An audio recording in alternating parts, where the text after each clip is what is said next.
الحمد لله رب العالمين والصلاة والسلام على رسوله الكريم أما بعد وقد قال الله تعالى في القرآن الكريم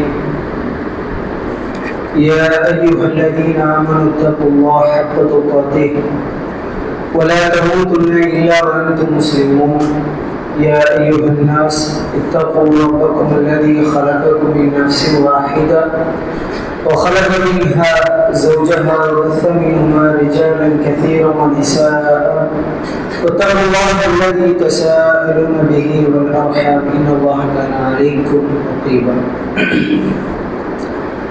اللهم إني أسألك علما نافعا ورزقا طيبا وعملا متقبلا ربي زدني علما. அன்பார்ந்த அல்லாஹ்வின் நல்லடியார்களே, அல்லாஹ்வுடைய மாபெரும் கிருபையினால் அவருடைய மார்க்கத்தை அதனுடைய தூய வடிவில் தெரிந்து கொள்வதற்காக நாம் எல்லாம் ஒன்று கொள்விருக்கிறோம். அல்லாஹ் சுப்ஹானஹு வ தஆலா நம்முடைய அமல்களையும் ஏற்றுக்கொள்வானாக என்று ஆதரவளித்தவனாக. அன்பார்ந்த அல்லாஹ்வின் நல்லடியார்களே, தொடர்ச்சியாக மராத்திபுல் இஸ்லாத்தினுடைய படித்தரங்கள் என்ன என்பதை ஒரு ஹதீஸின் வாயிலாக நாம் பார்த்து வருகின்றோம். ஹதீஸ் ஜிப்ரீல், அதிலே அர்கானுல் ஈமான், ஈமானுடைய ருக்குன்கள் என்ன, அதில் முதலாவது ருக்குனை நாம் பார்த்து வருகிறோம். ஆமன்து பில்லாஹ், அல்லாஹ்வை நம்பிக்கை கொள்வது. அல்லாஹ்வை நம்பிக்கை கொள்வது என்பதை பொறுத்தமட்டி அதில் 4 விஷயங்கள் உள்ளடங்கி இருக்கிறது. முதலாவது அல் ஈமான் பி உஜூதிஹி தஆலா, அல்லாஹ் இருக்கிறார் என்று நம்பிக்கை கொள்வது. அல்லாஹ்வை நம்புவதில் 4 அம்சங்கள் உள்ளடங்கி இருக்கிறது. அதில் முதலாவது அல்லாஹ் இருக்கிறான் என்பதை நம்பிக்கை கொள்வது. இரண்டாவது அல் ஈமான் பி உலூஹியத்திஹி, அல்லாஹ் சுப்ஹானஹு வ தஆலா அவனை மட்டுமே வணங்க வேண்டும் என்று நம்பிக்கை கொள்வது. அல்லாஹ்வை வணங்க வேண்டும் என்ற பகுதியில் இபாதத்தை உலமாக்கள் 2 விதமாக நமக்கு என்ன செய்றாங்க, பிரித்து காட்டுகிறார்கள். இபாதத் என்று சொன்னால் 2 வகையாக பிரிக்கலாம். ஒன்று இபாதத்து கல்வியா, உள்ளம் சார்ந்த வணக்க வழிபாடு. இன்னொன்று இபாதத்து பதனியா, உடல் சார்ந்த வணக்க வழிபாடு. இன்னும் சில அறிஞர்கள் இதை 4ஆக பிரிக்கிறார்கள். இபாதத்து கல்வியா, உள்ளம் சார்ந்த வணக்க வழிபாடு. அதில் நம்ம பார்த்து வந்தோம், தவக்குலை பார்த்து வந்தோம். அடுத்ததாக இபாதத்து கௌலியா என்று சொல்றாங்க.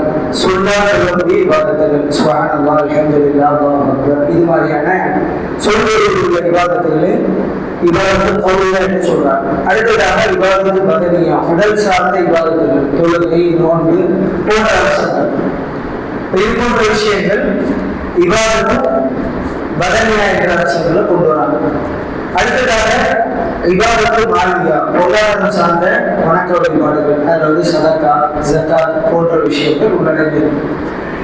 இந்த 4 உலமாக்கள் ஏன் 2ஆக எடுத்துக்கொள்ள பெரும்பாலான சொல்லக்கூடிய இந்த 2, ஒன்று உள்ளம் சார்ந்த வணக்க வழிபாடு, இன்னொன்று உடல் சார்ந்த. உடலுடைய அடிப்படை கொண்டுதான் அது சொல்லாத இருக்கட்டும், சதவீதம் எல்லாம் அது உள்ளடங்கி இருக்கும் என்ற பகுதியை 2ஆக பிரிக்கிறாங்க. இப்ப நம்ம கல்வியா சம்பந்தமாக மட்டுமே தொடர்ச்சியாக பார்க்கிறோம். உள்ளம் சார்ந்த வணக்க வழிபாடு, அதில் நம்ம பார்க்கிறது தவக்குல் என்ற பகுதியை பார்த்திருக்கிறோம். இன்ஷா அல்லாஹ் இன்று அதே உள்ளம் சார்ந்த வணக்க வழிபாடுகள்ல மிக முக்கியமான ஒரு அம்சத்தை இன்ஷா அல்லாஹ் நம்ம இன்று பார்க்க இருக்கிறோம். அல் இஹ்லாஸ், உல தூய்மை.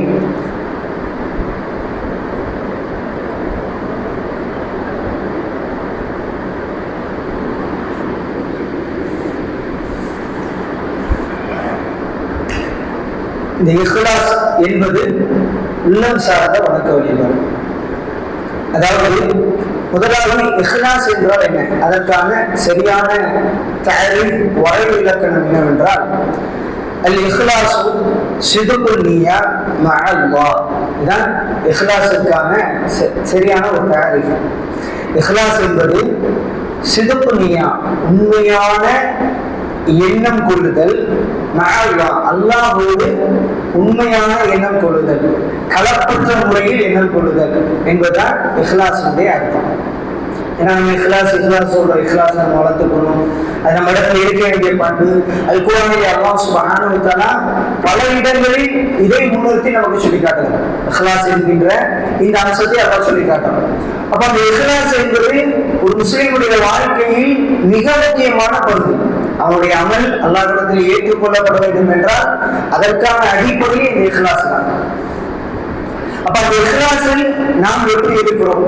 நமக்கு முன்னால் வாழ்ந்த சலஃபுகள் இஹ்லாஸை எந்த அளவுக்கு அவர்கள் விளங்கி இருந்தார்கள், செயல்முறைப்படுத்தினார்கள், அது எவ்வளவு கவனமாக இருந்தார்கள் என்பதை தான் இன்ஷா அல்லாஹ் நம்ம பார்க்க இருக்கோம். இது உள்ளம் சார்ந்த வணக்க வழிபாடு. அப்ப இஹ்லாஸை பொறுத்த மட்டும் ஒரு அடியான் செய்யக்கூடிய அமல் அல்லாஹ்விடத்தில் ஏற்றுக்கொள்ளப்பட வேண்டும் என்றால் மார்க்கம் 2 நிபந்தனைகளை வைத்திருக்கிறது. ஒரு அமலை அல்லாஹ் ஏற்றுக்கொள்ள வேண்டும் என்றால் 2 நிபந்தனைகள் ஒன்று இருக்கிறது. முதலாவது நிபந்தனை அல் இஹ்லாஸ், உடற்பயிற்சியோடு அல்லாஹ்விற்காக மட்டுமே அந்த அமலை நாம் செய்ய வேண்டும். இரண்டாவது நிபந்தனை இத்திபா சுன்னா, ரசூலுல்லாஹி ஸல்லல்லாஹு அலைஹி வஸல்லம் சுன்னாவை பின்பற்றியதாக இருக்க வேண்டும். அப்படி இருந்தால் மட்டும்தான் நாங்கள் செய்யக்கூடிய அமல் அல்லாஹ்விடத்தில் ஏற்றுக்கொள்ளப்படும். ஒரு இபாதத் ஏற்றுக்கொள்ளப்படுவதற்கு எத்தனை நிபந்தனை? இந்த 2 நிபந்தனைகள் இருக்கிறது. அப்ப நம்ம செய்யக்கூடிய அமல்கள்ல உதாரணத்துக்கு ஒருவர் ரசூலுல்லாஹுடைய சுன்னாவின் அடிப்படையில் நம்முடைய இபாதத் இருக்கிறது. இபாதத்தை பொறுத்தப்பட்டதுல நம்ம ஒரு அடிப்படை விளக்கணும். இபாதத் என்று ஒருவர் நமக்கு ஒரு விஷயத்தை அடையாளப்படுத்துகிறார்கள், வழிகாட்டுகிறார்கள் என்றால் அதற்கு நமக்கு தேவையான அம்சங்கள் என்ன? ஆதாரம் தேவை, தலீல் தேவை. குர்ஆனில் இருக்கிறதா, சுன்னாவில் இருக்கிறதா என்று இபாதத்திற்கு இந்த அளவுகளை நாங்கள் பார்க்கணும். முனாமதாத்து என்பதை பகுதியை பார்க்கும்போது முனாமதாத்னா கொடுக்கல் வாங்கும், இபாதத்தை தவிர்த்துள்ள அனைத்து அம்சங்களும். தொழுகை, நோன்பு, ஜகாத், ஹஜ் என்பதை உலகம் நினைச்சவாங்க இபாதத்துல ஃபிக்ஹ்ல கொண்டு போவாங்க. இது அல்லாத விஷயங்கள் முனாமதாத், கொடுக்கல் வாங்கல், வியாபாரம், அது மாதிரியான மார்க்கத்தினுடைய தண்டனை சட்டங்கள் இதெல்லாம் வரும். இந்த முனாமதாத் விஷயங்கள் இப்போ நடைமுறை சார்ந்த விஷயங்கள்ல நாங்க கவனிக்க வேண்டிய பகுதி என்னன்னா தடை இருக்கான்னு பார்க்கணும். உதாரணத்துக்கு ஆடை எடுத்துக்கோங்க, எல்லா ஆடைகளுக்குமே அனுமதி. எதை ரசூலுல்லாஹ் தடுத்திருக்கிறாங்க? பட்டாடை ஆண்கள் அணிவதை தடுத்திருக்கிறாங்க, இறுக்கமான ஆடை அணிவதை தடுத்திருக்கிறாங்க. அப்போ முனாமதாத் சார்ந்த விஷயத்துல நாம அளவுகளாக பார்க்க தடை இருக்கிறாரு பார்க்கணும். இபாதத்துல குர்ஆன் சுன்னா தலீல் ஆதாரம் இருக்கிறாரு பார்க்கணும்.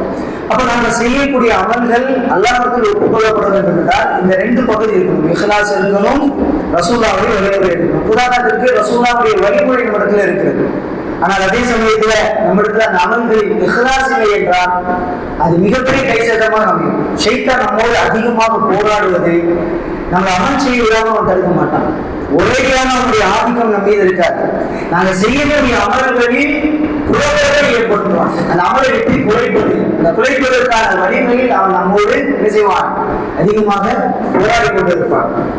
அதனால அல்லாஹ் சுப்ஹானஹு வ தஆலா அல் குர்ஆன்ல இந்த இஹ்லாஸ் என்ற அம்சத்தை வலியுறுத்தி அல்லாஹ் சொல்லி காட்டுறார். இதெல்லாம் அல்லாஹ் இபாதத்தை பேசுகிறாங்க. பெரும்பாலான இடங்களில் இபாதத்தோடு சேர்த்து அல்லாஹ் இஹ்லாஸை பேசுவான். அல் குர்ஆன்ல அல்லாஹ் சொல்லி காட்டுறான், வமா உமிரு இல்லா லியஅபுதுல்லாஹ முக்லிஸீன லஹுத்தீன். அவர்களுக்கு ஏவப்பட்டிருப்பதெல்லாம் இல்லா லியஅபுதுல்லாஹ், அல்லாஹ்வை வணங்க வேண்டும் என்பதோடு அல்லாஹ் நிறுத்தர். நீங்க நல்லா கவனிக்கணும். அல்லாஹ்வை நீங்க இபாதத் செய்யுங்க என்று அல்லாஹ் சொல்லி நிறுத்துறார். அல்லாஹ் எப்படி சொல்றான்? முக்லிஸீன, அவர்கள் இஹ்லாஸோடு அல்லாஹ்வை வணங்குவார்கள். அப்ப வணக்கம் என்று வரும்பொழுது அல்லாஹ்வை நாங்கள் இஹ்லாஸோடு செய்ய வேண்டும் என்ற பகுதியில நம்ம ரொம்ப ரொம்ப கவனமாக இருக்கணும். எப்படி நம்ம கவனமாக எடுத்துக்கொள்வது? இப்ப நம்ம எல்லாருக்குமே ஆசைதான், என்னுடைய அமல்கள் அல்லாஹ்விடத்துல ஒப்படைக்கும் பொழுது அது எந்த விதமான கலப்படமும் இல்லாமல் அவனுக்காக நான் இதை நிறைவேற்றினேன் என்ற ஒரு எண்ணத்தோட நாங்கள் செய்யணும் ஆசைப்படுறோம்ல. அதற்கான வழிகாட்டுகள் என்ன, அதை எப்படி நம்ம பாதுகாக்கிறது என்பதற்கு நமக்கு முன்னால் வந்த சலப்புகள் அழகான வழிமுறைகளை காட்டியிருக்கிறாங்க. அதாவது ஒரு அறிஞர்கள் கேட்கப்படுது, மனில் முஹ்லிஸ், யார் இஹ்லாஸ் உடையவர்? ஒருவர் இஹ்லாஸ் உடையவர் என்பதை அவர் எப்படி தெரிந்து கொள்வது என்று சொன்னால், அல் முஹ்லிஸ் அல்லதி யக்துமு ஹஸனாத்திஹி கமா யக்துமு ஸய்யிஆத்திஹி. உண்மையிலே ஒரு இஹ்லாஸ் உடையவராக இருந்தால் அவரிடத்துல எப்படிப்பட்ட பண்பு இருக்கும் என்று சொன்னால், ஒரு முஹ்லிஸ் என்பவர் பொதுவாக எப்படி நாம செய்யக்கூடிய பாவங்களை நாம் மறைப்போம். நான் ஒரு தவறு செய்யறேன், ஒரு பிழையை செய்யறேன், அதை சமூகத்து மத்தியில் நான் வெளிப்படுத்துவது விரும்பினா கட்டாயம் கிடையாது. ஏன், நம்ம பெற்றெடுத்த பிள்ளையாக இருக்கலாம், நம்மளோடு வாழ்ந்து கொண்டிருந்த பல வருடங்கள் வாழ்ந்த நம்முடைய மனைவியாக இருக்கலாம், நம்முடைய தாயாக இருக்கலாம், தந்தையாக, யாரிடத்திலையும் நான் இந்த தவறு செஞ்சுட்டேன் அப்படின்னு ஒரு தவறை அவர்களிடத்தில் சொல்லுவோமா, வெளிப்படுத்துவோமா? அந்த பாவத்தை வெளிப்படுத்துவதற்கு நம்முடைய மனம் என்ன செய்யும்? தயங்கும். இதை சொன்னா அவங்க என்ன நினைப்பாங்களோ. உலமாக்கள் சொல்றாங்க, அதே மாதிரிதான் முஹ்லிஸ் யார் தெரியுமா? இஹ்லாஸ் உடையவர். எப்படி ஒரு மனிதன் தன்னுடைய பாவத்தை மறைப்பதை அவன் விரும்புகிறானோ அதே போன்று ஒரு இஹ்லாஸ் உடையவர் தான் செய்யக்கூடிய நன்மையை மறைப்பான். தான் செய்யக்கூடிய நன்மையை மறைக்கக்கூடியவராக இருப்பார். இதை நம்ம எடுத்துக்கூட வைங்களேன், உண்மையிலே ரொம்ப நம்ம கவனமாக நம்முடைய அமலை செய்யலாம். ஏன்னா நம்ம சுத்தி இருக்கக்கூடிய சூழல்கள் அந்த அளவுக்கு ரொம்ப லேசாக நம்முடைய அமலை பாழாக்கக்கூடிய நிலைகள் இருக்குது. அப்ப அதுல நம்ம ரொம்ப கவனமாக இருக்கணும்னா, இன்னைக்கு நான் என் பாவத்தை வெளிப்படுத்த விரும்ப மாட்டேன், அப்ப எப்படி என் நன்மை அதே மாதிரி நான் இங்க யார் இடத்துல வெளிப்படுத்தக்கூடாது, அல்லாஹ்விடத்துல மட்டும் நாளைக்கு நான் அதை வெளிப்படுத்தணும் என்ற அடிப்படையில நம்ம அமைத்துக் கொள்ள வேண்டும். அப்படிதான் நமக்கு முன்னாள் வாழ்ந்தவங்க இருந்திருக்கிறாங்க. எந்த அளவுக்கு சொன்னா, அதாவது ஒரு அறிஞரை பற்றி சொல்லப்படுது, எப்பவும் இல்லை அவங்க என்ன செய்வாங்கன்னா இரவு நேர தொழுகைக்காக தயாராகுவாங்க. தயாராகக்கூடிய சமயத்துல அவங்க தொழுகைக்கு தயாராக என்பதை யாரும் அறிந்து கொள்ள முடியாத நிலையில் இருக்கும். அழிந்த சுபத்துடைய நேரம் வந்துருச்சு, அந்த அதான் சொல்லக்கூடிய நேரம் வந்துட்டா மட்டும்தான் ரஃபால் சௌத்து அவர் என்ன செய்வார்னா தன்னுடைய சத்தத்தை உயர்த்துவார். இன்னைக்கு இருக்கிற மாதிரி நம்முடைய வீட்டுல நடக்கிறது என்ன செய்ய, வெளியில தெரியறதுக்கான வாய்ப்பு இல்லை, வீட்டை க்ளோஸ் பண்ணி அப்படியெல்லாம் இருக்க ஒரு சூழல். பண்டைய காலம் அப்படி கிடையாது. அப்போ ஒரு தொலைவேண்டா அதுக்கான ஆயத்தப்படுத்தும் பொழுது அப்போ இந்த வீட்டுல பார்த்தீங்கன்னா தொழுதுட்டு இருக்காங்களே, அவங்க இரவு நேர தொழுவை கடைபிடிக்கிறாங்களே என்று தெரிந்து விடக்கூடாது என்பதற்காக அவங்க என்ன செய்வாங்களாம், இரவு நேரம் தெரியாமல் நின்று தொழக்கூடிய வளம் இயல்பாகவே இருக்கும். நாங்க ஃபஜர்ல தான் எந்திரிச்சோம் அப்படின்னு தன்னை காட்டிக் கொள்வதற்கு என்ன செய்வாங்க, ஃபஜருடைய அதான் வர நேரத்தில் அவங்க சத்தத்தை உயர்த்துவார்கள். ஏதோ அந்த நேரத்தில் எந்திரிச்சா ஒருவருடைய நிலை எப்படி இருக்குமோ அது மாதிரியான முறையில் செயல்படுவார்கள். யோசிச்சு பாருங்க, இன்னைக்கு நாம ஃபஜருக்கு எந்திரிக்கிறது இன்னைக்கு நமக்கு எப்படி இருக்குன்னா, நம்ம ஒரு பெரிய அமல் செஞ்ச ஒரு சாதனை மாதிரி நமக்கு தோணுதுல. நம்ம ஒரு கடமை, உண்மையிலே அந்த இபாதத்தை நிறைவேற்றுவது என்பது நல்லா நம்ம கடமையாக்கிய விஷயம். அதை நிறைவேற்றினாலே நமக்கு ஒரு மிகப்பெரிய ஒரு கடமை நிறைவேற்றின உணர்வு வரும். ஆனா நமக்கு முன்னாள் வாழ்ந்தவங்க என்னன்னா, அவங்க செய்த அந்த இரவு நேர வணக்க வழிபாட்டை மறைப்பதற்கு இது ஒரு வார்த்தையாகவும் இது ஒரு சூழலாக பயன்படுத்திக்கிட்டாங்க என்று நம்ம பார்க்கணும். அப்ப அந்த அடிப்படையில் அன்பார்ந்த அல்லாஹ்விலே அப்ப இஹ்லாஸ் என்ற பகுதியை நாம என்ன செய்யணும்னா, நாங்க செய்யக்கூடிய அமல்களை சிறாக ரகசியமாக வைக்கிறதுக்கு அதிகமாக முயற்சி செய்யணும். இன்னும் சில அறிஞர்களுடைய நிலைகளை கேட்டோம்னா ஆச்சரியமாக இருக்கும். அவங்களுடைய நஃபிலான நோன்பு கூட அவங்களுடைய வீட்டுக்கு தெரியாது, அவங்க வைக்கக்கூடிய நஃபிலான நோன்பு. அப்ப அப்படிப்பட்ட அளவுக்கு நமக்கு முன்னால் என்ன செஞ்சிருக்கிறாங்க, இருந்திருக்கிறாங்கன்னு பார்க்கணும். அப்ப அந்த அடிப்படையில நம்முடைய அமல்களை நாம் தற்காத்து பாதுகாத்து நாளை மறுமையை அல்லாஹ் இடத்துல அது முழுவதுமாக ஒப்படைக்கணும். ரெண்டாவது, இந்த இஹ்லாஸுக்கான சிறப்பு என்ன தெரியுமா? இதை நம்ம மெருகூட்ட இதை நம்ம அதிகப்படுத்த, இதை வெளிப்படுத்தாமல் இருப்பதற்கு நம்ம என்னெல்லாம் முயற்சி செய்யணுமோ அது நம்முடைய மறுமை வாழ்விற்கு நமக்கு வெற்றி ஏற்படுவதற்கு ஒரு காரணமாக அமையும். அது எப்படியே காரணமா அமையும் அப்படின்னு சொன்னா, அல்லாஹ் சுப்ஹானஹு வ தஆலா அல் குர்ஆன்ல சொல்லி காட்டுறான். அதாவது ஷைத்தான் அல்லாஹ்விடத்துல என்ன செய்யலாம், வாக்குறுதி வாங்குறான், இது மாதிரி உன்னுடைய அடியான நான் என்ன செய்வேன், எல்லா நிலைகளிலும் வழியில் இருப்பேன் என்று சொல்லி காட்டுறான். அப்ப அல்லாஹ் சுப்ஹானஹு வ தஆலா இடத்துல சொன்ன வார்த்தை என்ன, இல்லா இபாதத்துல் முஹ்லிஸீன். ஆனா யாரை தவிர, இஹ்லாஸுடைய அடியார்களை தவிர எல்லோரும் நம்ம என்ன செய்வோம், வழிகெடுப்போம். அப்ப நாம ஷைத்தானுடைய சூழ்ச்சி வலையிலிருந்து நம்மை பாதுகாத்துக் கொள்வதற்கு ஆக சிறந்த நிலை என்ன, நம்மள்கிட்ட அந்த இஹ்லாஸ் என்ற பண்பு அதிகரிச்சுக்கிட்டே இருக்கணும். அதற்கு நம்மை ஆயத்தப்படுத்த வேண்டும். பாருங்க, இமாம் சுஃபியான் அஸ்-ஸௌரி ரஹ்மத்துல்லாஹி அவர்களும் ஃபுதைல் பின் இயாத் ரஹ்மத்துல்லாஹி இவங்க ரெண்டு பேரும் என்ன செய்யறாங்கன்னா, ஒரு நாள் ஒரு மஜ்லிஸ்ல என்ன செய்யறாங்கன்னா ஒன்று கூடுறாங்க. இது மாதிரி ஒரு சந்திப்பு ரொம்ப நாள் கழிச்சு சந்திக்கிறாங்க. சந்திக்கும் பொழுது என்ன செய்யறாங்கன்னா ஒருவருக்கு ஒருவர் சந்தித்து கொண்டு அவங்க காலகட்டத்தில் இருந்து அந்த நிலைகளை சொல்லி பேசிக்கிறாங்க. நான் அப்படி இருந்தோம். அந்த அல்லாஹ்வை பற்றி அதிகமாக நினைவு கூறப்படுது, மறுமையை பற்றி அதிகமாக நினைவு கூறப்படுது.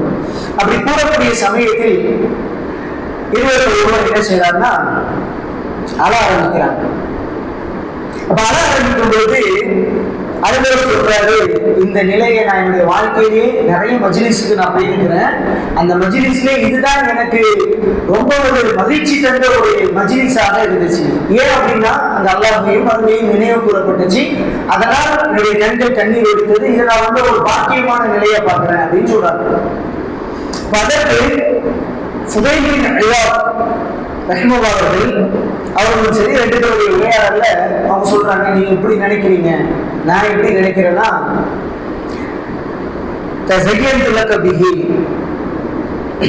நீங்க என்னிடத்துல உங்களை அழகுபடுத்தி காட்டியதை போன்றும் நான் உங்களிடத்துல என்னை அழகுபடுத்தி காட்டியதை போன்று நான் நினைக்கிறேன்.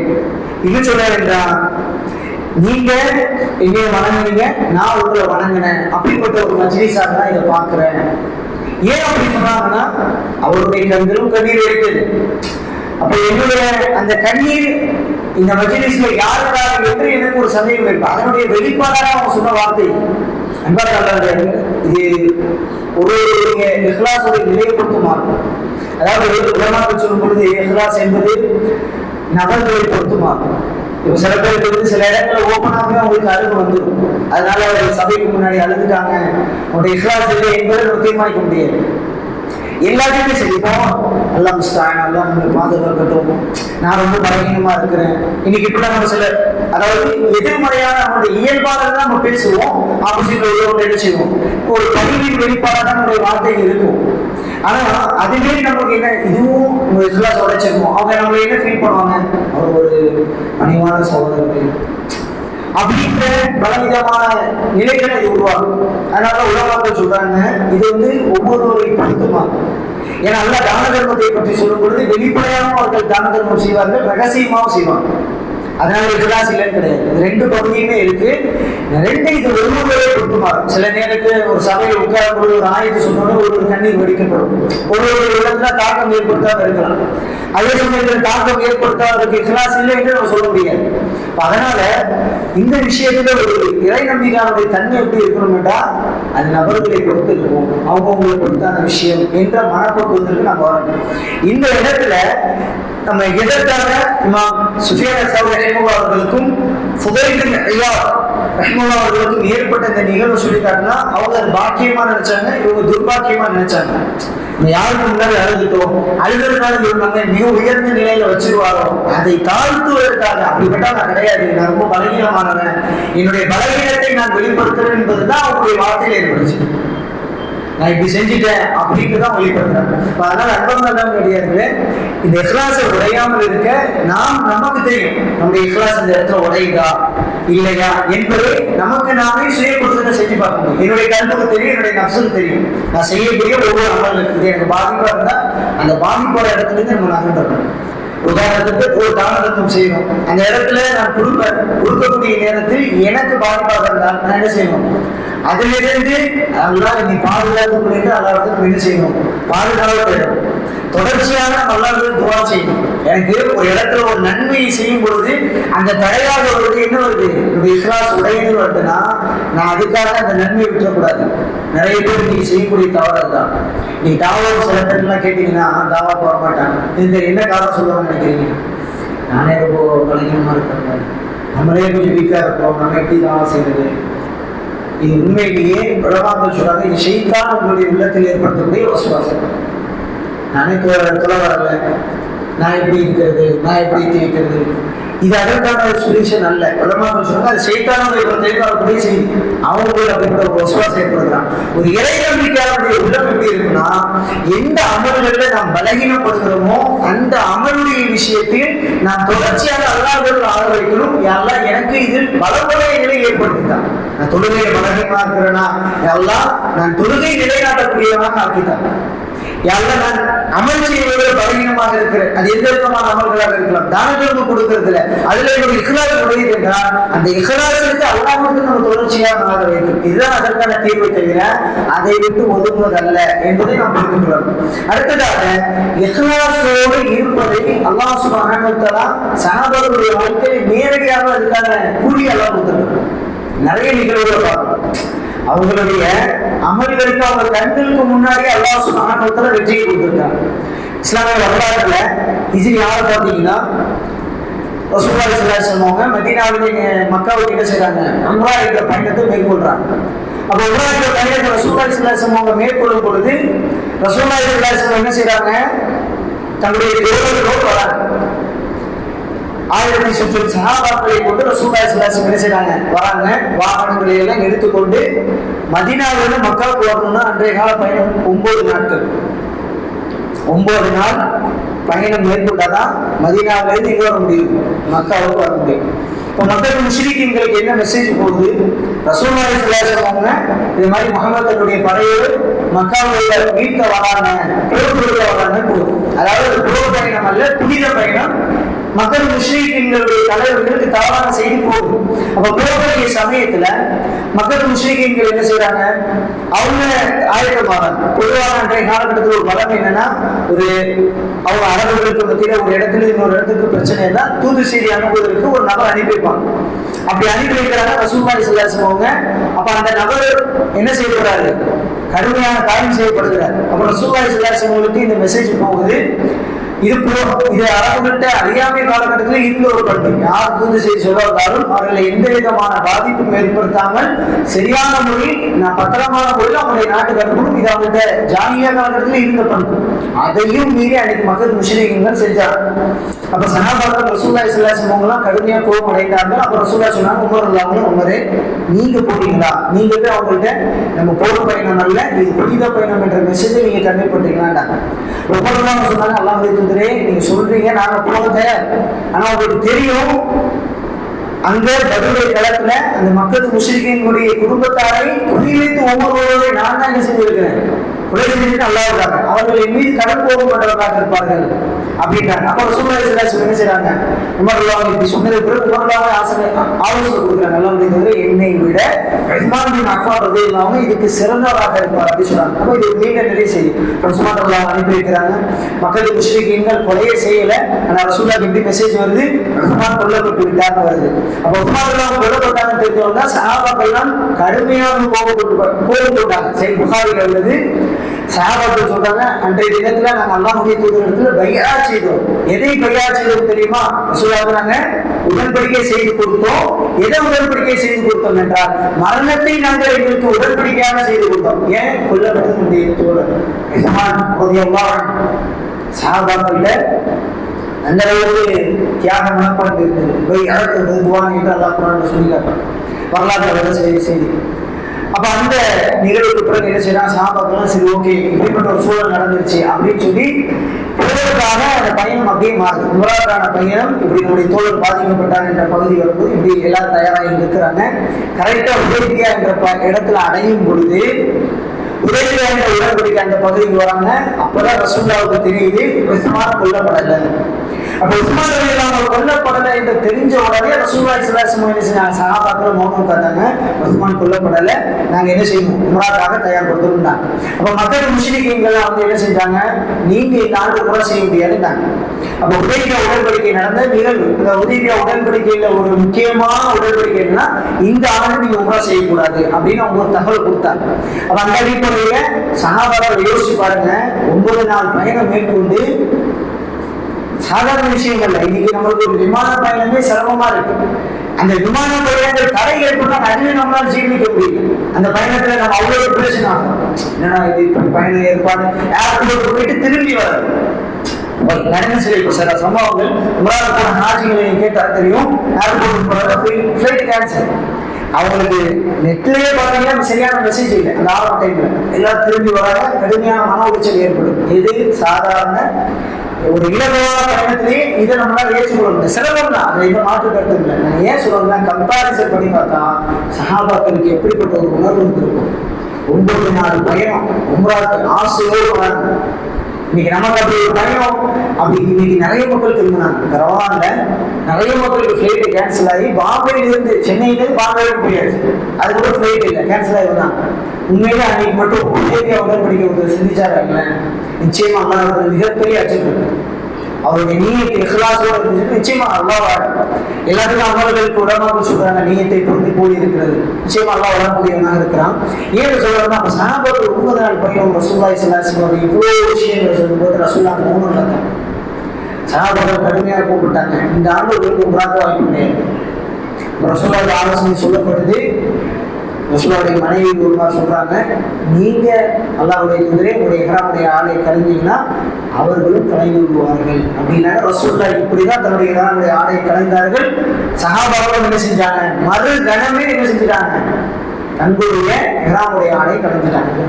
மெசேஜ் என்னன்னா, நன்றாக விளைஞ்ச நண்பர்கள் அல்லாஹ்வுடைய ஒரு அமல் அல்லாஹ்விடத்தில் ஏற்றுக்கொள்ளப்படணும்னா அதற்கு மிக முக்கியமானது இஹ்லாஸ். சஹாபாக்கள் முதல்ல ரசூலுல்லாஹோடு செய்யப்படுறாங்க, நபியோடு செய்யக்கூடிய முதல் உம்ரா.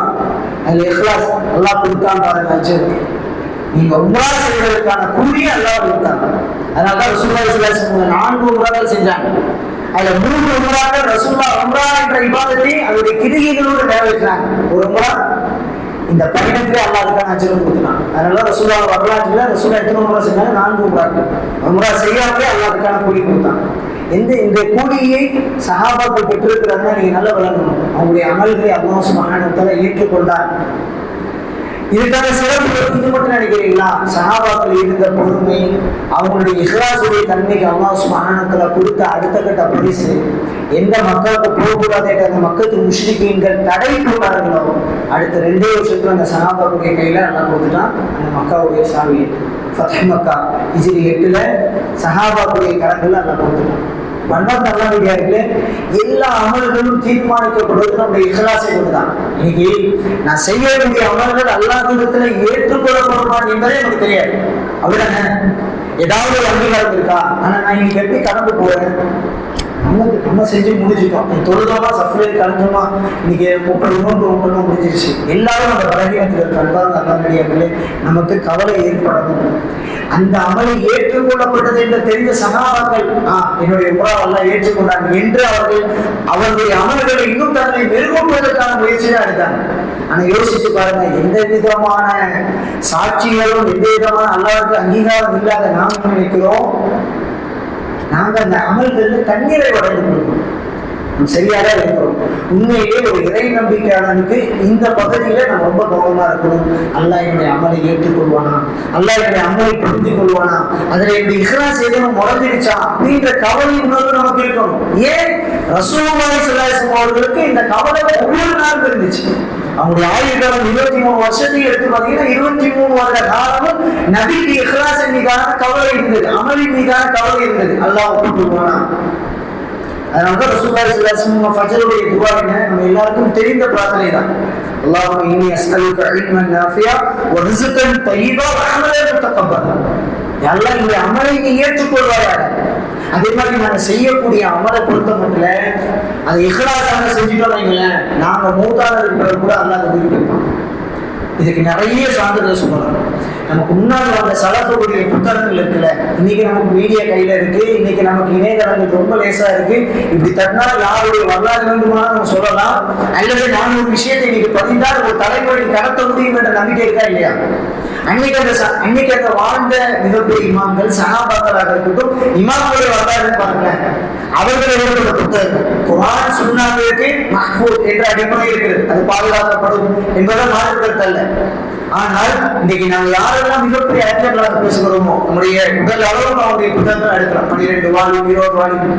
வல்லாஹி அல்லாஹ் சுப்ஹானஹு வ தஆலா அவருடைய அமல்களை ஏற்றுக்கொண்டார் என்பதற்கான அடையாளம் தான் இன்னைக்கு நம்ம பேசுறோம். இமாம் அல்பானி பேசுறோம், ஷேகுல் இஸ்லாம் இப்னு தைமியா என்று பேசுறோம். அன்பார்ந்த அல்லாஹ்வியார்களே, இதற்கு நான் அடிப்படையாக நினைப்பது என்னன்னா, அவர்களிடத்தில் அந்த அளவுக்கு இஹ்லாஸ் என்பதனுடைய வெளிப்பாடு. அதாவது மத்தா என்று சொல்லக்கூடிய ஒரு புத்தகம், இமாம் மாலிக் ரஹ்மத்துல்லாஹி ஒரு புத்தகம். மத்தா என்றால் இன்னைக்கு ரொம்ப ஃபேமஸாக இருந்த புத்தகம். அவருடைய சமகால கட்டத்திலேயே ஒரு புத்தகம் போகப்பட்டுச்சு. என்ன பேர்ல? அதே மாத்தா என்ற அந்த மாத்தாய்க்கு சொல்லக்கூடிய அதே பேர்ல ஒரு புத்தகம் தொகுக்கப்பட்டுச்சு. அப்ப அவருடைய மாணவர்கள் சொன்னாங்க ஆசிரியரிடத்துல, இது மாதிரி நீங்க தொகுத்திருக்கக்கூடிய அதே பேரே இன்னொரு புத்தகம் வந்துச்சு அப்படின்னா. அப்ப அவங்க சொன்ன ஒரே ஒரு வார்த்தை தான், உண்மையிலேயே இதுதான் ஒரு இறை நம்பிக்கையாளர்கள் எல்லா நிலைகளிலுமே இருக்கும். இது நம்முடைய இஸ்லாத்தை வலுப்படுத்தக்கூடிய ஒரு வார்த்தை. அவங்க சொன்னாங்க, எது அல்லாஹ்வுக்காக இருக்கிறதோ அது எஞ்சி இருக்கும். உண்மையில அவருடைய வார்த்தையில அவ்வளவு இஸ்லாஸ் என்பதனுடைய வெளிப்பாடு பிற்காலத்தில் அவருடைய மாணவர்கள் பதிவு செய்யறாங்க. மாலிக் அவர்கள் தொழுந்த அந்த பேரில் உள்ள புத்தகத்தை எதுவும் நினைத்திருக்கவில்லை. அதற்கு பிள்ளை காலகட்டத்தில் அன்னைக்கே அவங்க செஞ்சாங்க, இஹ்லாஸோட சொல்றேன், எது அல்லாஹ்வுக்காக நம்ம செஞ்சோமோ அது எஞ்சிருக்கும். நான் இன்னைக்கு அல்லாஹ்வுக்காக ஒரு அமலை செஞ்சிருந்தேன்னா அது கட்டாயம் எஞ்சிருக்கும். நான் மௌத்தான அது உயிர்ப்பிக்கப்படும். அதனால அன்பால் நல்லா முடியாது. நாங்க இன்னைக்கு செய்ய வேண்டிய பகுதி என்னன்னா, நம்ம செய்யக்கூடிய அமலை இஹ்லாஸோடு ரப்புக்கு கடந்து ரப்புவின் பக்கம் அது செல்ல வேண்டும் என்ற உணர்வு தான் நமக்கு வரணும். அல்லாஹ்வுக்காக என்ற அந்த உணர்வு நமக்கு வரணும். அது அல்லாஹ்விடத்து நாம் தொடர்ச்சியாக ஆதரவு வைக்க வேண்டும். எல்லா அமல்களிலும் இஹ்லாஸ் இருக்கணும். அதனால்தான் இமாம் புகாரி ரஹ்மத்துல்லாஹி அவர்கள் தங்களுடைய பாட புத்தகத்தில் முதலாவது ஹதீஸா கொண்டு வந்ததை நீயத்தை கொண்டு வந்தாங்க. அந்த நீயத்தை விளக்கம் கொடுக்கும் இஹ்லாஸ், உலக தூய்மை. சரி, ஏன் அந்த ஹதீஸ்ல 2 விதமான விஷயம் சொன்னாங்க, 3 விதமான செய்தி சொன்னாங்க? ஹிஜ்ரத்து இலல்லாஹி வ ரசூலிஹி, ஹிஜ்ரத் இலல்லாஹி வ ரசூலிஹினா அல்லாஹ்வும் அல்லாஹ்வுடைய தூதரும் அப்படின்னா அது அல்லாஹ்வுக்காக செய்யக்கூடியவங்க, அதுக்கான அஜ்ர பெறுவாங்க. 2 வார்த்தை இதே ஹிஜ்ரத்து இலல்லாஹி வ ரசூலிஹி 2 முறை வரும். அப்ப அந்த இடத்துல என்னன்னா அல்லாஹ்வுக்காக என்ற அடிப்படையில அந்த ஹிஜ்ரத், அப்படி யார் ஒரு விஷயத்தை மேற்கொள்றாரோ அவ அதுக்கான நன்மையை பெறுவாங்க. அடுத்து 2 விஷயத்தை சொன்னாங்க. என்ன? துனியாவுக்காக யார் ஹிஜ்ரத்தை மேற்கொள்கிறாரோ அவர் அதை அடைவார். ஒரு பெண்ணை திருமணம் முடிப்பதற்காக யார் ஹிஜ்ரத்தை மேற்கொள்றாரோ அவர் அடைவார் என்று அல்லாஹ்வுடைய தூதர் ரசூலுல்லாஹி ஸல்லல்லாஹு அலைஹி வஸல்லம் சொன்னாங்க. ஏன் இந்த விஷயத்தை சொல்றாங்க கொண்டு வந்திருக்கிறாங்க அப்படின்னா, நல்லா கவனிக்கணும். இந்த ஹிஜ்ரத் எல்லாமே, அதாவது 3 பேருடைய அண்டை காலகட்டத்தில் மக்காவை எடுத்துக்கங்க, மக்காவில இருந்து மதீனா ஹிஜ்ரத் இருக்கு. எனக்கு அரபுல இருந்தது இதுதான் பெரும்பாலான ஹிஜ்ரத்தா இருக்கும். ஒண்ணு தீனுக்காக போகக்கூடிய சூழல், இல்லைன்னா பொருளாதாரம் தேடி போகணும், இல்லைன்னா ஒரு பெண்ணை தேடி போகணும். போகக்கூடிய ரூட் ஒண்ணுதான், ஆனா நியத் என்பதுதான் வேற. அவருடைய எண்ணம் தான் அதை பிடிக்காது. அதனாலதான் உலமாக்கள் சொன்னாங்க, ரசூலுல்லாஹி ஸல்லல்லாஹு அலைஹி வஸல்லம் ஏன் சொன்னாங்கன்னா இதுதான் அன்றைக்கு பிரதானமான பயணமாகவும் இருந்தது. அதே சமயத்துல ஒரே பயணம் அவருடைய நியத்து தான் வேறுபடுத்தி காட்டுது. இவர் அல்லாஹ்வுக்காக போறாரு, இவர் துனியாவுக்காக போறாரு, இவர் பெண்ணுக்காக போறாரு. பண்பாடு நல்லபடியார்களே, இது அடிப்படை. இதுதான் நம்முடைய எல்லா அமல்களையும் நாம் மீளாய்வு செய்வதற்கான அடிப்படை என்பதனால் அல்லாஹ்விடத்தில் தொடர்ச்சியாக ஆதரவு வைக்க வேண்டும். யா அல்லாஹ் என்னுடைய அமல்களை ஏற்றுக்கொள்வாயாக, அது கலப்பற்ற முறையில் ஆக்கி வைப்பார்கள் என்று அல்லாஹ்விடத்தில் நாம் ஆதரவு வைப்போம். எதை நாம் பேசினோமோ அதன் அடிப்படையில் செயல்படக்கூடிய தௌஃபீக்கை அல்லாஹ் நம் அனைவருக்கும் வழங்க வேண்டும். நாளை வறுமையில் அல்லாஹ் சுப்ஹானஹு வ தஆலா உயர்ந்த ஜன்னத்துல் ஃபிர்தௌஸ் என்ற சொர்க்கத்தை நம் அனைவருக்கும் வாக்களிப்பானாக என்று பிரார்த்தனை நிறைவு செய்கிறேன். வாஹிதானா அல்ஹம்துலில்லாஹி ரப்பில் ஆலமீன். சுப்ஹானக வ பிஹம்திக அஷ்ஹது அல்லா இலாஹா இல்லா அன்த அஸ்தக்ஃபிருக வ அத்தூபு இலைக்.